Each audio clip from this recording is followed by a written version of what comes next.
Hey, traders, welcome to Charts and Coffee. Good to see everyone. Happy Thursday. Hope everyone is doing great. We have yet another very interesting morning, very interesting week. Just about wrapping up as we start our Thursday session. Let's take a look at the economic calendar, which, I think like a lot of you, we know that a lot of what we've been dealing with has a lot more to do with what's been happening in terms of the data that we're dealing with and where does that data land, right? So let's take a look at the economic calendar here together. Scheduled high volatility, high volume events, which is something I call a hot zone, is definitely something that we will continue to be dealing with, as there is probably as much confusion as ever about what that peak or terminal rate is ultimately going to be. So every bit of jobs data, inflation data, growth data will map us closer to some kind of clarity, because that's what the Federal Reserve will use to justify whatever it is they're going to say and whatever it is they're going to do. With that in mind, we've got the ECB today. So that's a bit of a hot zone. European Central Bank, that's going to affect, for the most part, the US dollar, because the euro and the US dollar have a negative or inverse correlation. And we, of course, have our weekly unemployment claims, which came in a little bit lower than expected. Now, does that matter, right? That's a question we all ask ourselves. Does that really matter? Well, let's jump on over here to a 5-minute chart of the S&P here on TradingView, all right? And let's zoom in a bit. And what we want to take a look at here is, and that's an ugly, ugly view. We want to take a look at here is, what was the reaction? What was the reaction? There we go, at 8:30. So if we want to drop a vertical line over the 8:30 candle, not much of a reaction at 8:30. It's generally, fewer unemployment claims is generally going to be considered good, right? Good. But in the wake of that, we saw the equity markets go down. All right, well, why is good data sending equities lower? Because good data is still very much bearish in this environment. If we remember what Powell said, so this right here is our initial claims. Actually, this right here is our initial claims. And this was, we can consider that to be good, right? Fewer jobless claims. And it results in a bearish reaction. Because when we have data that suggests that the Federal Reserve is simply not breaking the economy, in terms of this particular data point, equities are going to sell off, because our expectation is the Federal Reserve can remain quite hawkish. Well, how do we measure that, right? How do we measure that? We head on over to the CME FedWatch tool, and we take a look at the target rate probabilities. You can see here 4.75% to 5%.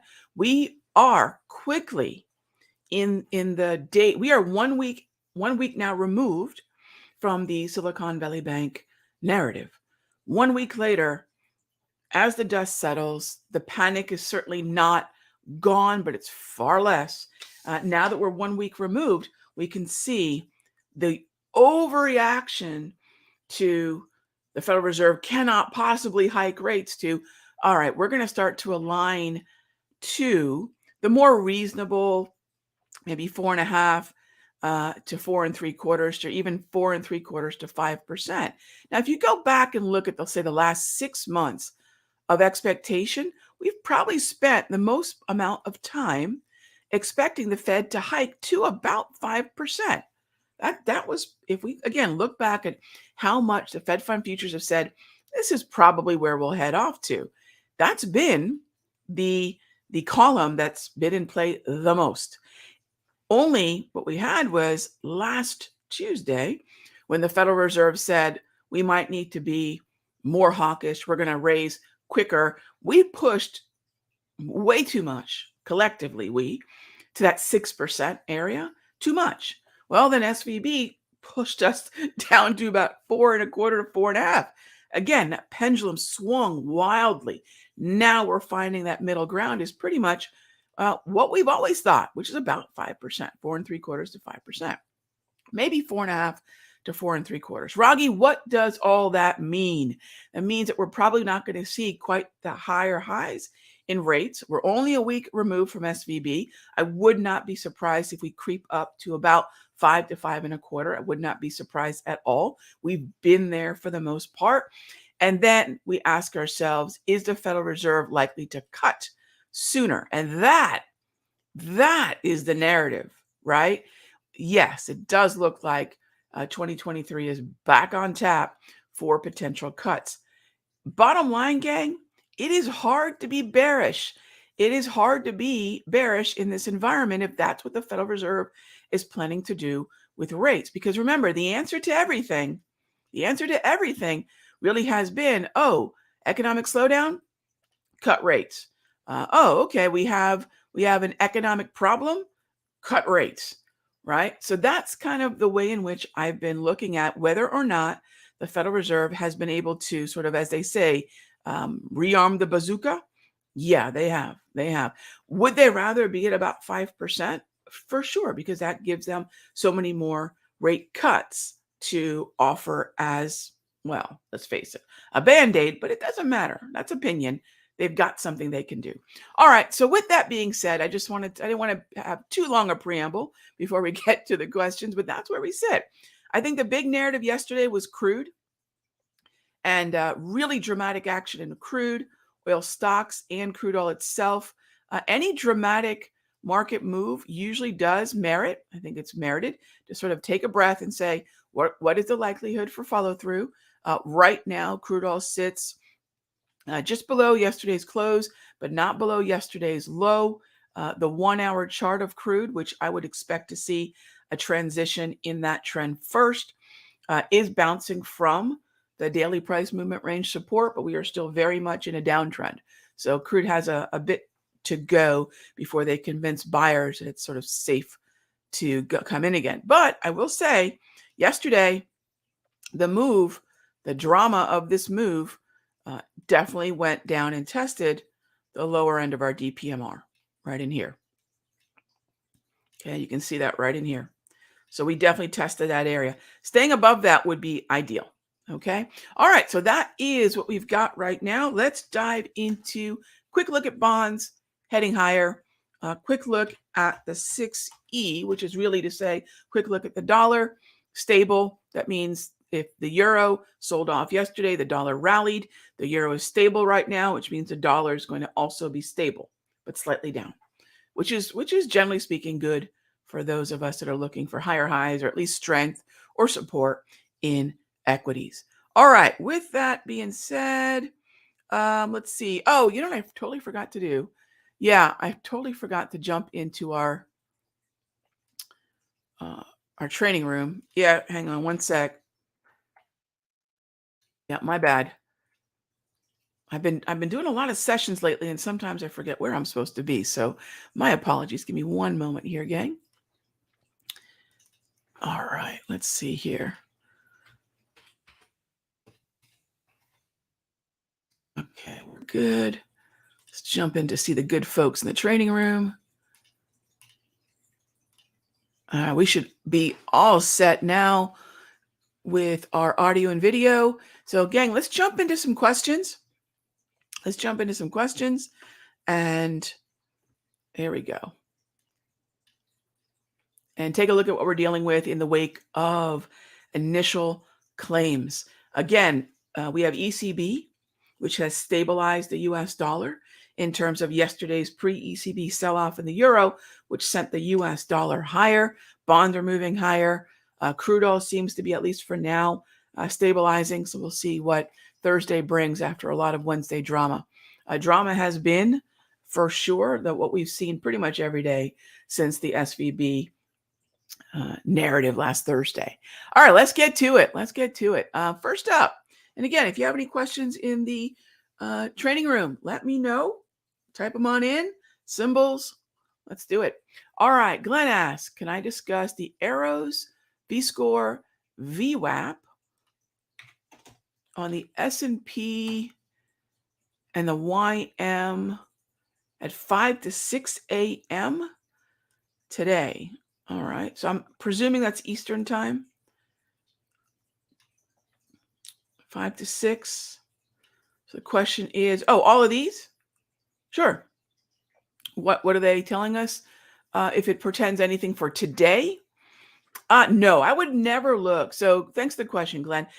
Aside from using specifically the V score or anchored VWAPs, what would I take anything that's happening at 5 to 6 to 7, even 7 a.m.? That would be the cutoff. Would I take anything in that 5 to 6 a.m. as foreshadowing? I do not. No, I would not. That simple answer is no, right? As far as the arrows go, well, the arrows are telling us if we're in a neutral environment or if we're in here. I mean, I'm already bearish in there, right? That's easy. Multi-trend is down. These are, for the most part, shorts, right? We go from resistance of the HPMR to the support of the HPMR. More arrows, more reasons to short. That's all. That's all. However, please also remember that at this time of day, these 2 hours here, the typical price movement range is far smaller, say 5 to 6 a.m., than it would be, say 9 to 10 a.m., right? So we have very little price movement range at that point in the morning. A couple of reasons. One, the Asian market closed an hour before that. And two, Europe and the UK are just waiting for the US session to get going around 7 a.m. Eastern. And then, of course, the bell rings at 9:30, which accounts for a lot of the volatility we see during this hour. And again, all East Coast time. So the simple answer is no. And then a little bit more elaboration as to why. All right. Kadar asks, looks like CL lost its support level. Is it a free fall from here?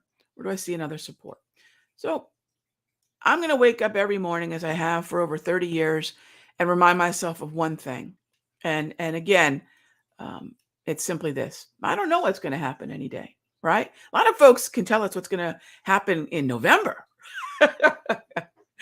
Fantastic, right?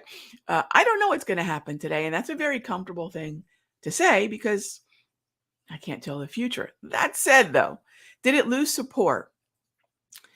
We did lose Darvis support. Sure. You take a look at this long-term Darvis support that got smashed, not only on the 14th, but then on the 15th.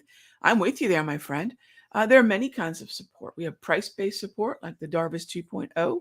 We have volatility-based support like the DPMR. We have volume-based support like V-score or anchored VWAPs, volume-weighted average price.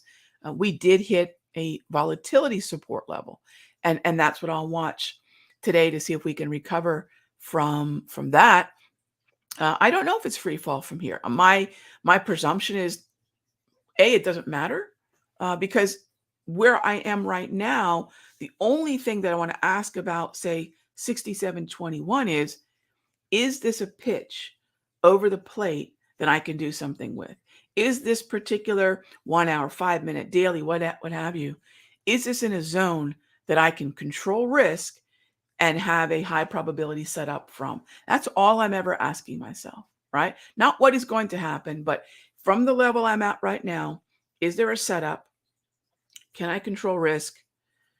Right? That's really it from where we are right now. So ultimately, if we're going to view crude oil, and I love the question, Kadar, because I think a lot of people are asking this, right? We never want to panic. We never want to presume just this is the end. We want to say, okay, what do we have? What are we working with? And after 9:30, are we seeing significant highs or lows? Are we seeing significant moves when more of the broader opinion is making its way into the market? So I think it's a tough thing to assess at this time, although it's better to do it at 9:14 Eastern than it was 6:14.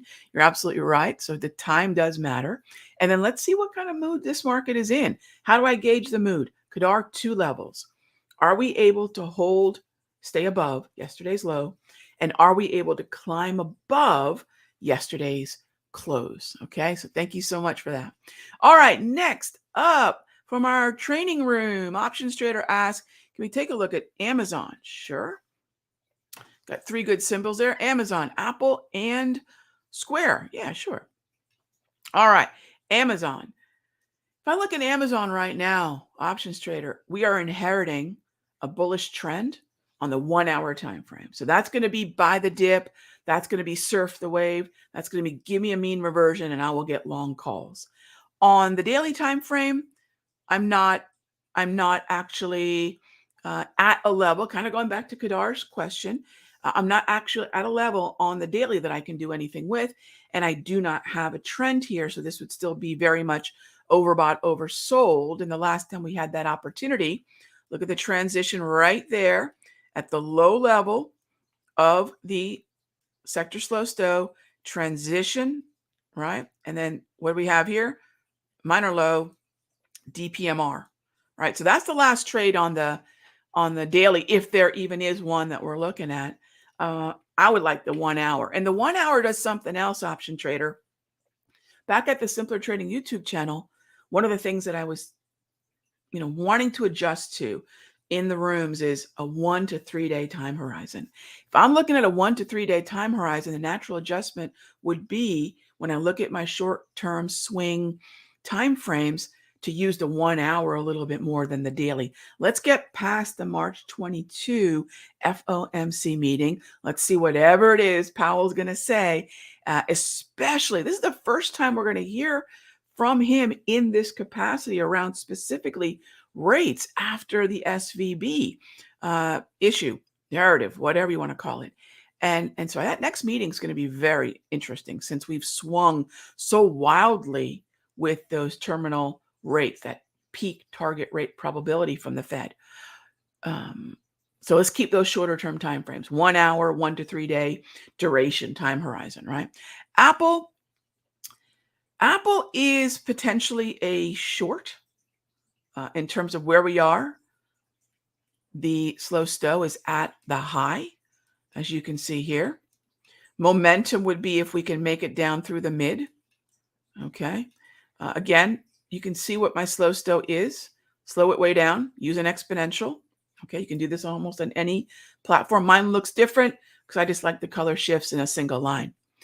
But those are the ingredients. That's the makeup of the slow stow that I prefer to use. So this is possibly a short here. And we would get acceleration if we make it down through the mid. And so Apple is, again, in no man's land on the daily, but likely overbought on the 1 hour. And then your last question was Square. Okay, sure. SQ, again, looking at the 1 hour and the daily. Again, Square is much like Amazon. There's your shift in a neutral environment. There's a shift in the slow stochastic, right? There's the pattern. DPMR, and the minor low. Moving higher from there. I have really nothing I can do quite yet on the daily. So, and it's not my 1 to 3 time horizon, 1 to 3 days. So I want to go on over here to the 1 hour. And we were for a bit looking overbought, but then the structure shifted. Again, what is structure? Structure is simply what is the underlying trend of the market? What is the underlying mood of the market? So in this case, structure has gone from neutral to bullish. And now we buy the dip. We buy the dip. All right, gang. So that's the plan there.